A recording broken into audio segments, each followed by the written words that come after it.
Alors, je commence la première question.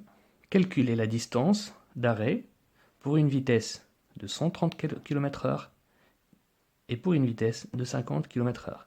Donc, je ne vais faire que appliquer la formule qu'on m'a donnée. Donc, pour une vitesse de 130 km/h, j'applique la distance d'arrêt D égale 5 sur 18. Donc, c'est exactement la même chose que la formule. Je remplace tout simplement V par la valeur qu'on m'a donnée, fois 130 plus 0,006 fois V au carré, c'est-à-dire ici 130 au carré. Donc, tu n'as qu'à taper ça à la calculatrice et tu vas trouver D égale 137,5 environ. Phrase réponse toujours.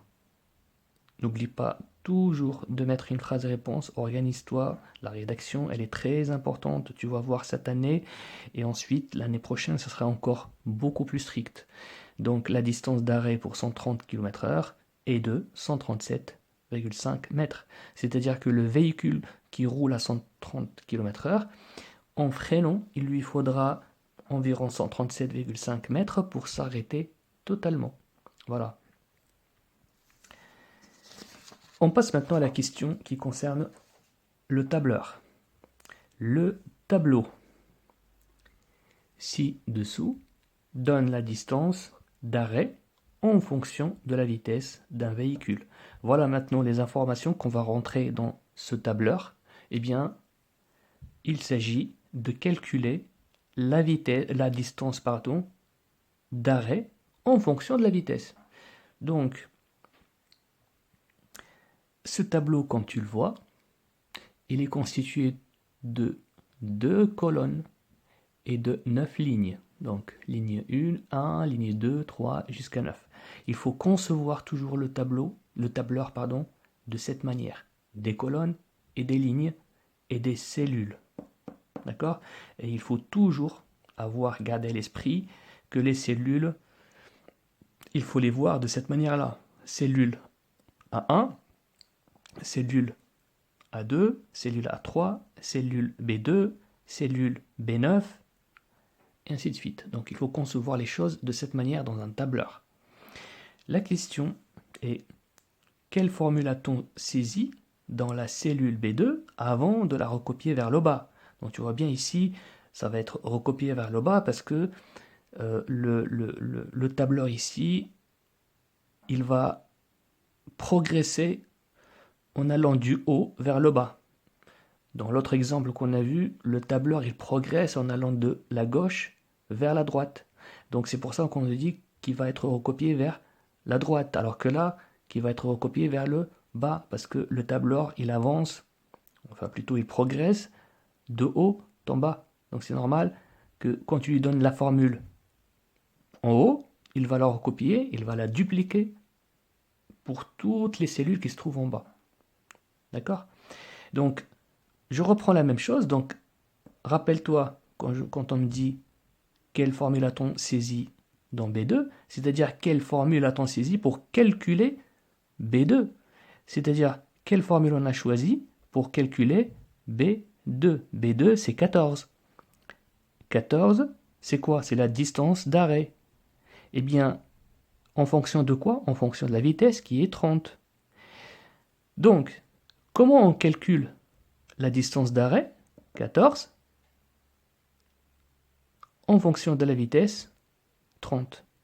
Dans le tableur, il faut concevoir et voir les choses en fonction des cellules, toujours en fonction des cellules. Eh bien, tu vas tout simplement reproduire la formule que tu as ici, d'accord, en fonction des cellules. Alors,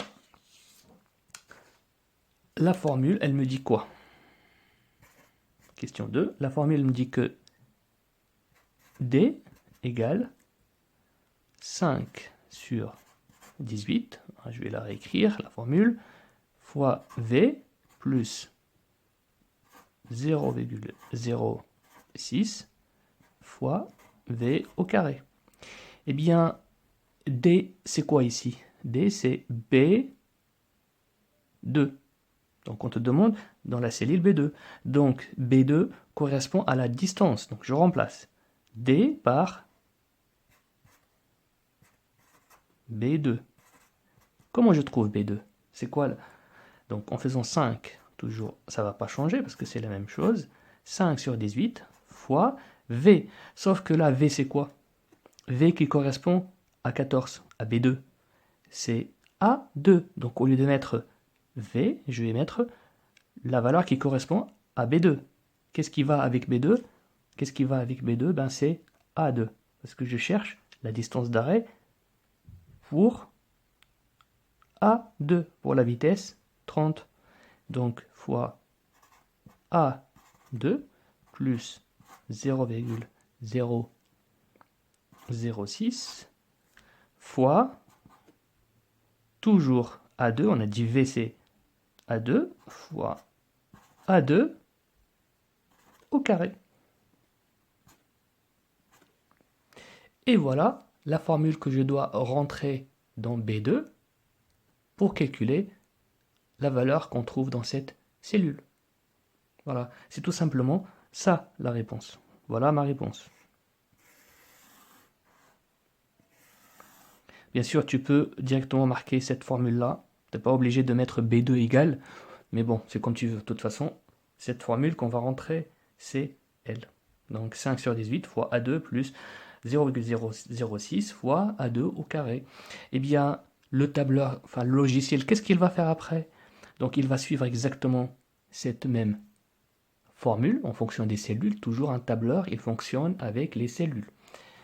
Eh bien, pour calculer par exemple 49, c'est-à-dire, on va te demander quelle formule a-t-on saisi dans B6?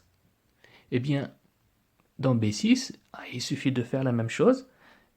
Ici, tu remplaces B6, et là, tu remplaces donc A6. Tu vois, B2, A2. Donc B6, A6 et A6 ici. Donc, et tu donnes la formule. Pour le reste, ce sont des nombres. Ça, ils ne changent pas. Voilà. Bien. On a fini avec cette notion-là. J'espère que c'est clair.